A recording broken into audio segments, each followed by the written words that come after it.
Bismillahirrahmanirrahim. Alhamdulillahilladzi samma nafsahu bil azim. Qala ta'ala fi kitabihil karim wa huwal aliyyul azim. Asyhadu an la ilaha illallah wahdahu la syarika lahul alimul hakim. Wa asyhadu anna sayyidana Muhammadan abduhu wa rasuluhur raufur rahim. Allahumma salli wa sallim wa barik ala sayyidina Muhammadin syifa'is saqim wa ala alihi wa ashabihi wa dzurriyyatihi wa man tabi'a manhajahul qawim, amma ba'du. Al-mukarramun wal muhtaramun, para habaib dan para alim ulama, para muhibbin, hadirin, hadirat rahimakumullah.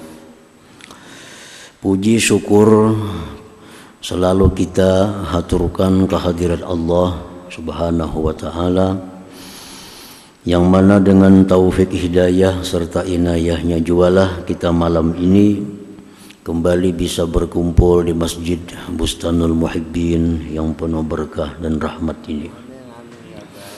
Salawat dan salam atas junjungan kita Nabi besar Muhammad sallallahu alaihi wasallam dan seluruh keluarga, para sahabat, zuriat dan pengikut beliau sampai hari kiamat nantinya. Para muhibbin rahimakumullah, ar-rabi wa thalathun min asma'illahil husna al-azim, yang ke-34 dari asma'ul husna al-azim. Qala al-Imam al-Ghazali rahimahullah, al-azim huwa alladhi jawaza hudud al-aqli hatta la tutasawwaru ihatatu bikunhihi subhanahu wa ta'ala. Al-azim artinya yang melewati batasan-batasan akal, sehingga tidak bisa dimungkinkan untuk meliputi dengan hakikat Allah Subhanahu wa ta'ala.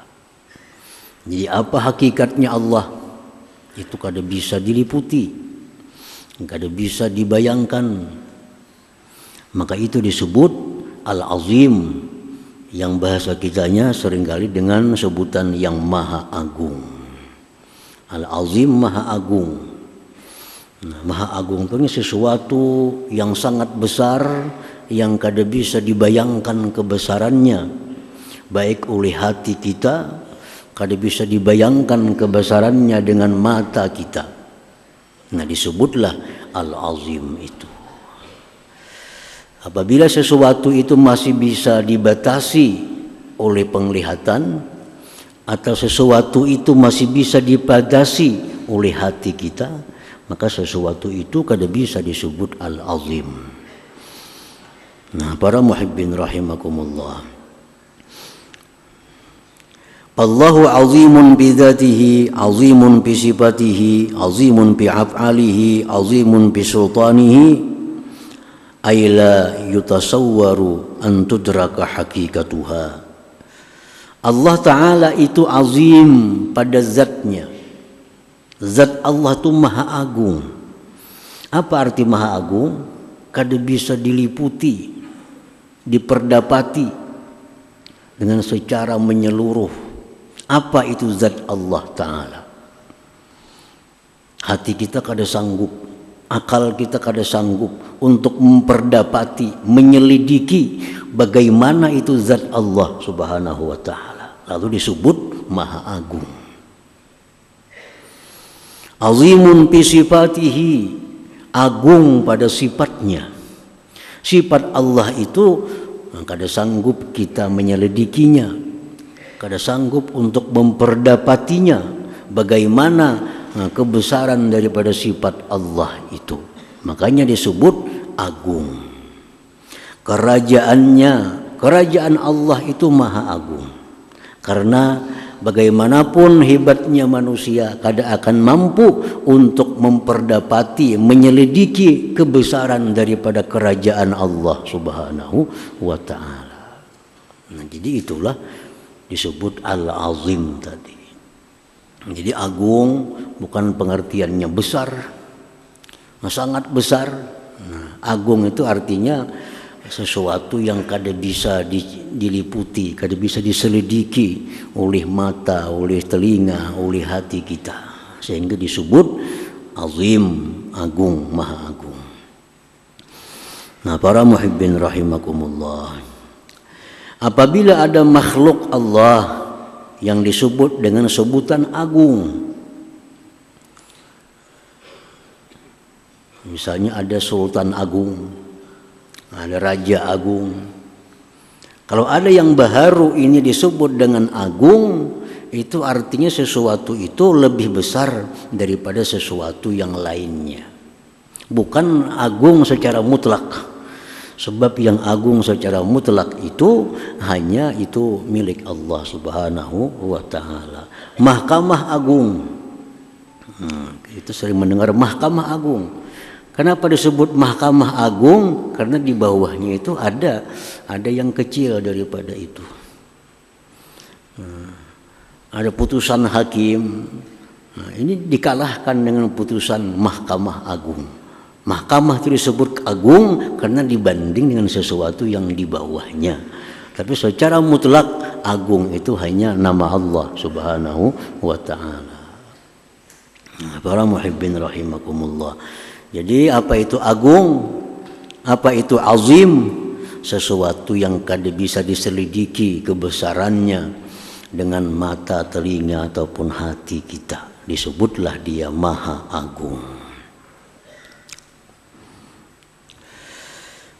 Al-mu'min bismillahirrahmanirrahim ay yu'azzim Allah ta'ala. Orang yang beriman dengan nama Allah Al-Azim, kita percaya bahwa Allah mempunyai nama Al-Azim, Maha Agung. Kalau kita kada percaya, kita kada beriman.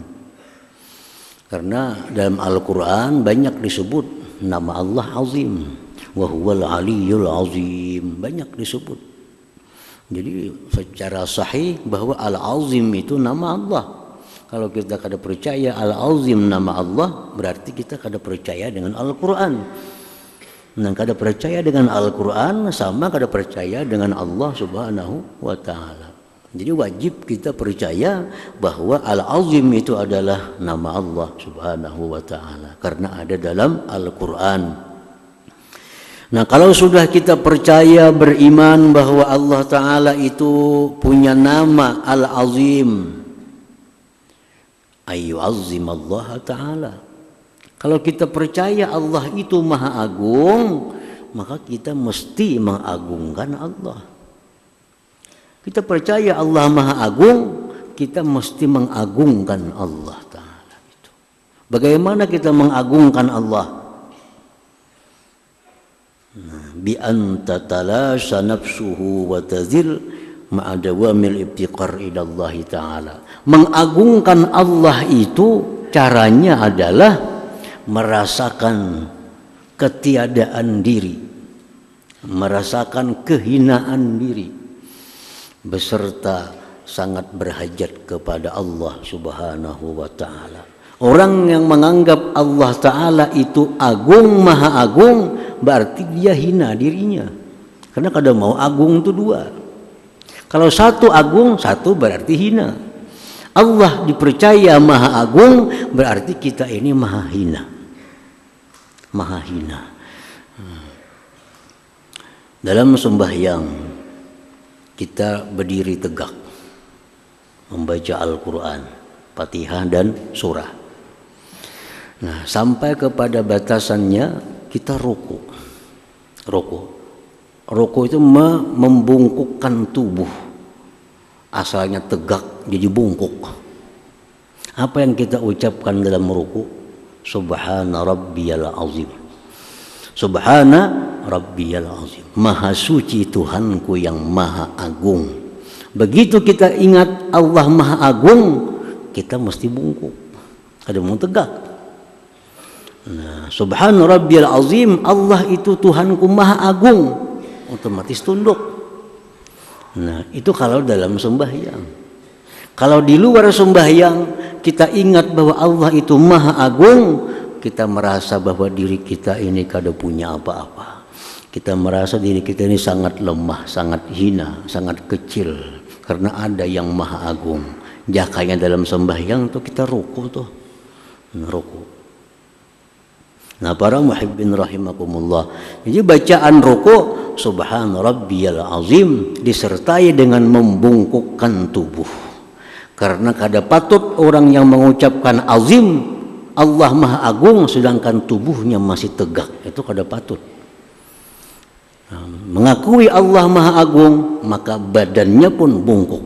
Nah, tunduk hormat artinya kepada yang maha agung itu. Nah jadi pertama itu kalau kita beriman bahwa Allah itu maha agung, agungkan Allah. Bagaimana cara mengagungkan Allah? Tidak ada lain caranya adalah merasakan kehinaan diri, merasakan kecilnya diri, merasakan remehnya diri karena berhadapan dengan yang maha agung Allah subhanahu wa ta'ala. Nah yang kedua, kalau orang itu beriman kepada Allah yang maha agung, wa ayyu azzima ma'azzamahullah, dia mengagungkan apa-apa yang diagungkan oleh Allah. Allah ini maha agung. Ada makhluk-makhluknya yang diagungkan oleh Allah. Nah kalau Allah mengagungkan sesuatu itu, kita pun wajib mengagungkan sesuatu itu. Jangan sampai Allah mengagungkan sesuatu kita meremehkannya. Berarti kita kada beriman dengan nama Allah yang maha agung. Buah dari iman Allah itu maha agung, kita mengagungkan Allah dan mengagungkan sesuatu yang diagungkan oleh Allah subhanahu wa ta'ala. Kita membesarkan Allah, membesarkan sesuatu yang dibesarkan oleh Allah subhanahu wa ta'ala. Apa contoh sesuatu yang dibesarkan Allah, yang diagungkan Allah? Contohnya mislul qasam, seperti sumpah. Nah sumpah, Allah berfirman dalam Al-Quranul Karim, wa innahu qasamun law ta'lamuna azim. Itu sumpah, ujar Tuhan, jika kalian tahu sumpah itu azim, agung. Sumpah itu besar. Kenapa sumpah itu dikatakan Allah agung? Karena sumpah itu memakai nama Allah, demi Allah. Jadi sumpah ini jangan dianggap inting. Sumpah jangan dianggap remeh. Kenapa? Karena diagungkan oleh Allah. Kalau kita menganggap remeh sumpah, berarti kita menganggap remeh yang diagungkan oleh Allah subhanahu wa ta'ala. Dosanya besar. Nah para muhibbin rahimakumullah, bagaimana cara mengagungkan sumpah itu? Nah sumpah diagungkan oleh Allah.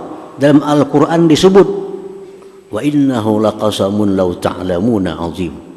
Nah, kita membesarkan, mengagungkan sumpah. Bagaimana cara membesarkan sumpah?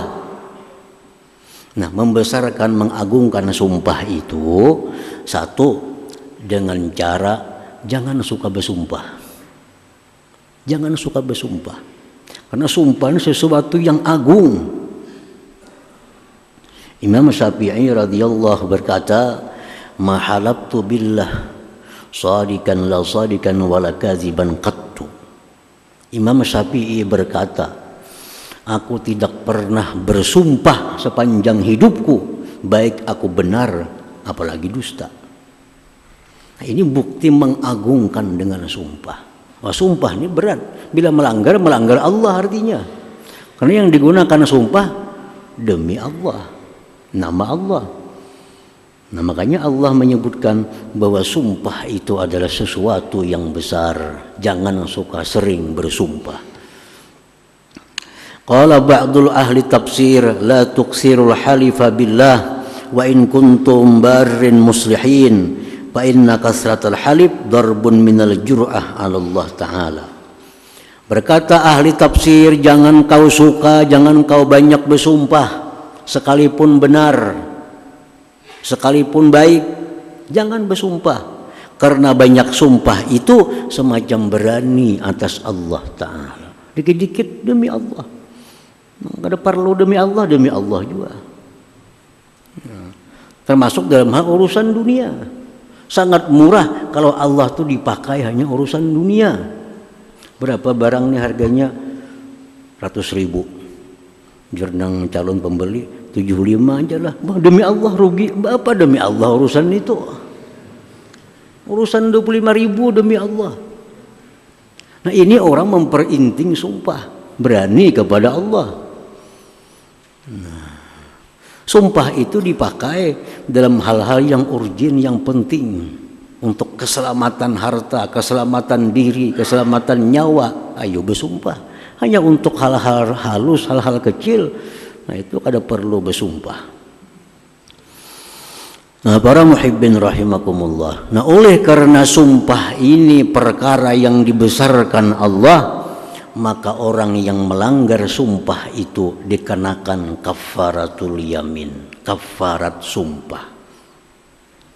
Kita bersumpah, dilanggar sumpah, kita wajib bayar denda. Kenapa? Karena yang dilanggar itu perkara besar. Bersumpah misalnya, aku demi Allah udah hendak lagi aku ke rumahnya itu. Nah misalnya bersumpah demi Allah bukan hendak lagi bakawan inyan itu. Sekalinya bakawan lawan itu pulang. Melanggar sumpah ngarannya. Melanggar yang besar. Nah ini dikenakan denda. Apa dendanya? Satu, dendanya memberi makan 10 orang miskin. Masing-masing orang miskin diberi 2 liter. Untuk orang melanggar sumpah. Memberi makan 10 orang miskin, 1 miskin 2 liter. Nah beri. Berniat bayar kafarat sumpah. Nah, atau boleh juga memberi pakaian 10 orang miskin. Nukar tapi 10 lambar. Berikan kepada 10 orang miskin. Niat membayar kafarat sumpah. Atau memerdekakan budak. Kada ada budaknya lagi. Nah, bayar makan 10 orang miskin kada sanggup. Nukarakan kain 10 orang miskin kada ada duitnya. Puasa 3 hari. Puasa bayar kafarat sumpah. Jadi melanggar sumpah itu melanggar yang besar. Makanya diwajibkan oleh Al-Quranul Karim orang yang melanggar sumpah itu bayar kafarat. Nah para muhibbin rahimakumullah. Jadi jangan anggap remeh sumpah-sumpah itu. Berarti kita meremehkan apa yang diagungkan, yang dibesarkan oleh Allah subhanahu wa ta'ala. Nah sumpah ini kadang-kadang ada yang wajib dibatalkan. Sumpah itu ada yang wajib dilanggar. Ada yang sunat dilanggar. Ada yang haram dilanggar. Nah, sumpah nang wajib dilanggar. Ini bersumpah, aku demi Allah hari ini aku ampih sembahyang. Nah, bersumpah demi Allah aku mulai hari ini ampih aku sembahyang. Ini sumpah wajib dilanggar sembahyang. Sumpahnya kayak apa? Bayar kafarat sumpah tadi. Bayar kafarat sumpah. Ada sumpah yang sunat dilanggar. Orang bersumpah, mulai hari ini aku demi Allah, kok kada sembahyang lagi tarawih. Sembahyang tarawih sunat. Nah, sunat dilanggar sumpah, langgar sumpah, sembahyang tarawih, tapi wajib bayar kafarat sumpah itu. Ada yang boleh dilanggar. Demi Allah, aku mulai hari ini kok kada makan nasi lagi. Panggung bile aja lagi. Bersumpah. Nah, boleh dilanggar makan nasi, tapi bayar kafarat sumpah. Nah, ada yang haram dilanggar. Aku mulai hari ini demi Allah kada akan melakukan zina lagi. Nah, mulai hari ini aku demi Allah aku kada akan minum lagi minuman yang memabukkan. Dilanggarnya itu 2 kali dosanya. 1 dosa melanggar sumpah, 2 dosa melakukan maksiat itu. Nah, para muhibbin rahimakumullah.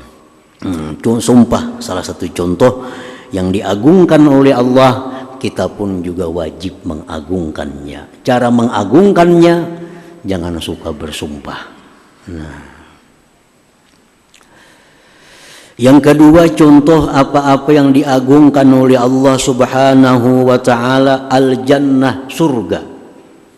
Surga ini ciptaan Allah yang dibanggakan Allah. Allah sangat bangga menciptakan surga dan diagung-agungkan oleh Allah surga itu.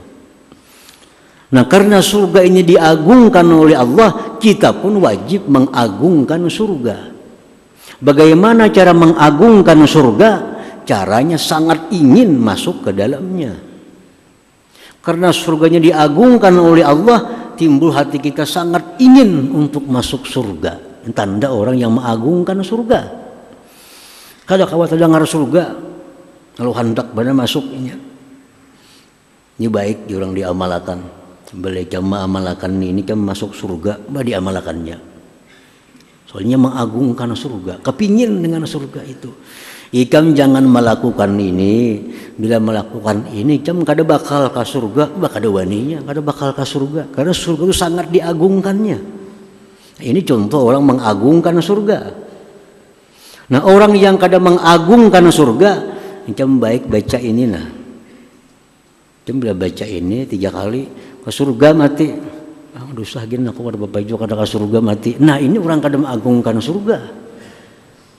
Kalau kita kada mengagungkan surga, risikonya 2. 1, dosa besar.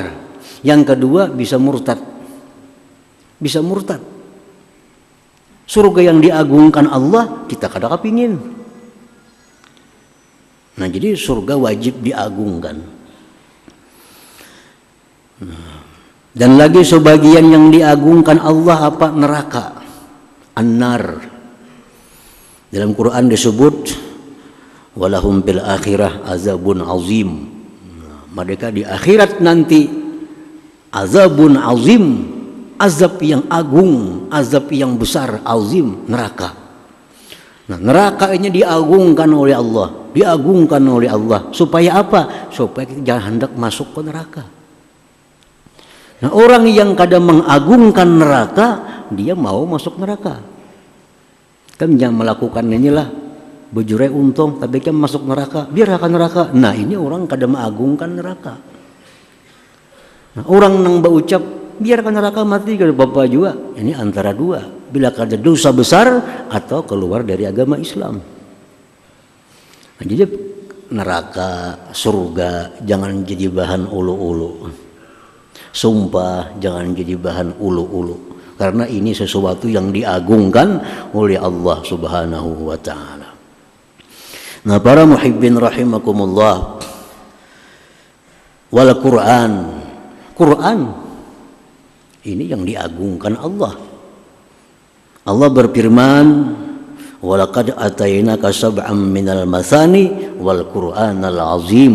Nah, Qur'anal azim, Quran yang agung. Makanya Quran itu kada boleh disentuh kalau kada bersuci. Quran kada boleh diletakkan di lantai sejajar dengan sandal. Kada boleh. Kenapa? Quran itu sesuatu yang diagungkan oleh Allah dan kita wajib mengagungkannya. Mengagungkan Al-Quran itu wajib. Meremehkan Quran itu dosa besar dan bisa menyebabkan dia keluar daripada agama Islam. Nah, para muhibbin rahimakumullah, ada seorang ahli maksiat. Ahli maksiatnya seraba mau artinya. Minum mau, segala mau. Jalan. Melihat ada di jalan nih tulisan Bismillahirrahmanirrahim. Di jalan, di kartak ada kertas bertulisan Bismillahirrahmanirrahim. Melihat orang ahli maksiat tadi, oh ini nama Allah nih, Quran nih. Diambilnya Bismillah tadi. Diambilnya Bismillah tadi. Dibersihkannya. Diletakkannya ke tempat yang tinggi. Nah, di akhirat Allah berterima kasih dengan orang ini dan diampuni Allah dosa-dosanya. Karena mengagungkan nama Allah Al-Quranul Karim. Orang ahli maksiat. Melihat ada bismillah, dikartak, ambilnya, bersihkannya, diciumnya, diletaknya ke tempat tinggi. Di akhirat Allah mengucapkan syukur kepadanya sekaligus diampuni dosa-dosanya. Nah, jadi jangan dianggap inting Quran, jangan ditimbai. Quran jangan diulah di mana-mana karena sia-sia. Jangan. Quran itu ada aturannya. Kalau Qurannya sudah kada kau dipakai lagi, ada aturannya kayak apa caranya. Ini Quran dibaca sudah kada kau lagi, sudah hurufnya sudah, kertasnya sudah rusak, buang ke sampah, kafir kita. Udah Quran nggak terpakai lagi nih, buang dah ke sampah, kafir kita. Nah, jadi kalau menghadapi Quran yang macam itu disebutkan dalam kitab-kitab fikih, cari tempat tanah, tabuk tanah, tabuk patak Quran di situ. Nah, itu menyelamatkan Quran yang sudah kada kau dimanfaatkan lagi. Jadi membuang Quran kada kau sembarangan kayak membuang sampah kantungan itu. Ini benda yang agung. Al-Quran al-Azim, dan Quran yang agung, ujar Tuhan. Kalau Tuhan menyebut agung, kita wajib mengagungkan Al-Quran. Wa kaidun nisa, dan sesuatu lagi yang diagungkan Allah, tipu daya wanita, tipu daya perempuan, godaan perempuan.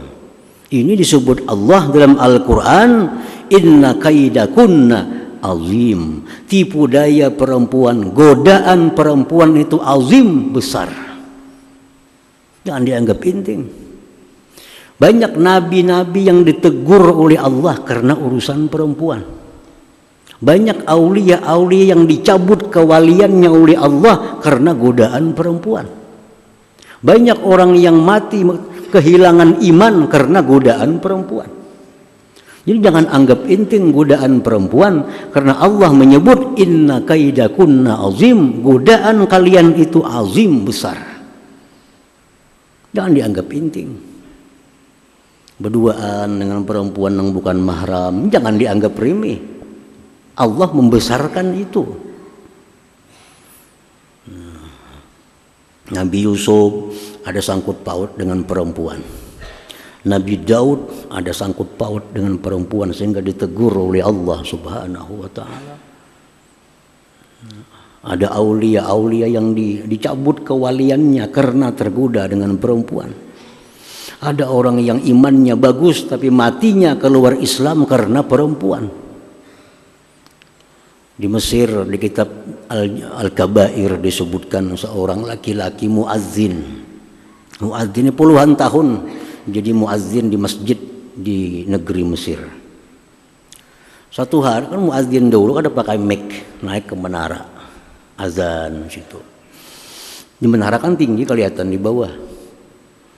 Setiap kali azan, si muazzin melihat ada bebinian tuh lewat di bawah. Nah, isuk azan ada pulang binian tuh lewat. Beberapa waktu demikian, tak pikir kemana perempuan tuh buliknya, rumahnya di mana. Tiap kali naik ke menara, tak lihat si perempuan itu. Cari di mana rumahnya. Oh, di situ rumahnya. Datangi. Ada orang tuanya. Oh, sekalinya Nasrani agamanya. Agamanya Nasrani perempuan. Tapi karena sudah tergoda dengan perempuan nih. Ini urusan besar. Tipu daya, godaan perempuan itu besar, ajar Tuhan. Ajar si orang tuanya, bisa kau terima lamaran ikam, mau ikam hakun pindah agama Nasrani, ya kada apa-apa, kami terima. Tapi kalau ikam kada mau pindah, kada bisa. Anakku agamanya Nasrani. Syaitan membisiki si muazzin nih, ikam dah umpat Nasrani aja, ikam umpat Nasrani, kena kawini, nah imbah kena kawini, kena ajak semua untuk masuk Islam. Siapa tahunya kena mau berislam, sekeluargaan berislam kalau ikam ajak, biar pindah agama dulu. Nah, dalam hati bujur juga nih jadi si muazzin nih, bujur juga. Sudah terima, pindah dari agama Islam, kawin di gereja, kawin di gereja. Malamnya si perempuan kamar di atas luting. Nah, malamnya si muazzin ini naik ke luting, naik sampai tangga yang paling atas tagalincir gugur ke bawah, mati. Pas mati dalam keadaan agama Nasrani. Mati dalam keadaan agama Nasrani. Kenapa sebabnya? Asal muasalnya tipu daya si perempuan tadi. Jangan anggap remeh soal perempuan. Banyak iman yang hilang karena perempuan. Makanya Al-Quran menyebut inna kaidakunna azim, tipu daya perempuan itu besar. Nah, para muhibbin rahimakumullah, yaumul qiyamah, hari kiamat. Nah, hari kiamat disebut dalam Al-Quran yaumun azim. Hari kiamat itu disebut Quran hari yang besar, hari yang agung. Nah, kalau kita mengagungkan hari kiamat itu macam apa caranya? Nah, kalau kita mengagungkan hari kiamat, maka kita mesti bersiap-siap, menyediakan bekal sanggup untuk menghadapi hari kiamat itu. Karena disebutkan dalam Quran bagaimana huru-haranya hari kiamat, bagaimana huru-haranya di padang mahsyar. Kalau kita kada persiapkan, kita akan kesulitan-kesulitan di padang mahsyar itu. Disebut Quran yaumun azim, hari yang besar. Jadi hari kiamat jangan dianggap intim, jangan dianggap remeh, karena itu hari yang besar. Nah, para muhibbin rahimakumullah, banyak lagi hal-hal selain itu yang diagungkan oleh Allah. Walhasil setiap kali Allah mengagungkan sesuatu, kita pun wajib untuk mengagungkan sesuatu itu sebagai buah daripada keimanan kita kepada nama Allah Al-Azim. Nah, kemudian nama Allah yang ke-35 insyaallah taala. Ila hadratin Nabi sallallahu alaihi wasallam al-Fatihah. Astagfirullahaladzim, shiratal mustaqim, shiratal Bismillahirrahmanirrahim. Alhamdulillahirabbil alamin wassalatu wassalamu ala asyrofil anbiya'i wal mursalin wa ala sahbihi ajmain. Allahumma inna nas'aluka al-afiyata wa fatadaima fid din wad dunya wal akhirah. Allahumma shalli ala sayyidina Muhammad salatan tunjina biha min jamil ahwali wal afat. Taqdi lana biha min jamil hajat wa min jami'is sayyi'at wa fadlan bil darid wa tuballighuna bi asma'il khaita bil ayat wa badal maut.